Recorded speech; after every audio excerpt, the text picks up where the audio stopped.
कश्मीर में इस नौइयत का इंटरनेशनल इवेंट 37 साल बाद हो रहा है। इससे कबल 1986 में श्रीनगर में एक इंटरनेशनल क्रिकेट मैच खेला गया था। G20 दरअसल स्ट्रॉन्ग इकोनॉमीज का आलमी इत्तेहाद है, जिसमें यूरोपियन यूनियन भी शामिल है।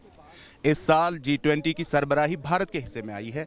यही वजह है कि 56 शहरों में G20 के इजलास मुनक्कद हो रहे हैं।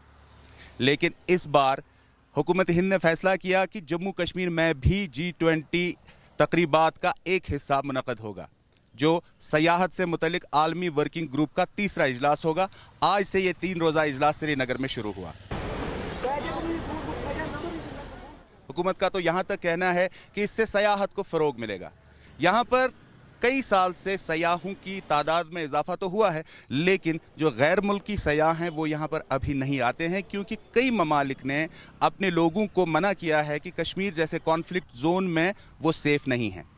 इस इजलास से उम्मीद की जा रही है कि वो ममालिक अपनी ट्रैवल एडवाइजरीज को हटाएंगे। 2019 में कश्मीर की ऑटोनॉमी के खात्मे के बाद ये पहला इंटरनेशनल इवेंट है जो श्रीनगर में हो रहा है। इस हवाले से सिक्योरिटी के इंतजाम किए गए थे। खुसूसी मरीन कमांडोज मार्कोस पिछले कई रोज से श्रीनगर की खूबसूरत झील डल में सिक्योरिटी मशकों में मसरूफ थे। यहाँ तक कि बाजारों और शहरों में चप्पे चप्पे पर इजाफी फोर्सेस को तैनात किया गया था, जो राहगीरों और गाड़ियों की तलाशी ले रहे थे।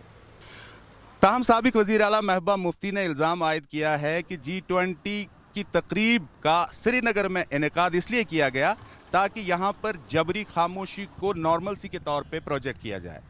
उनका कहना है कि लोगों की बड़ी तादाद जेलों में है और हुकूमत की तनकीद करने वालों पर मुकदमे किए जाते हैं। यही वजह है कि G20 में शामिल चीन और तुर्की समेत कई ममालिक ने इस इजलास का बॉयकॉट किया है। चीन ने तो यहाँ तक कहा है कि 2019 में ऑटोनॉमी के खात्मे को भारत इंटरनेशनली लेजिटिमाइज करना चाहता है।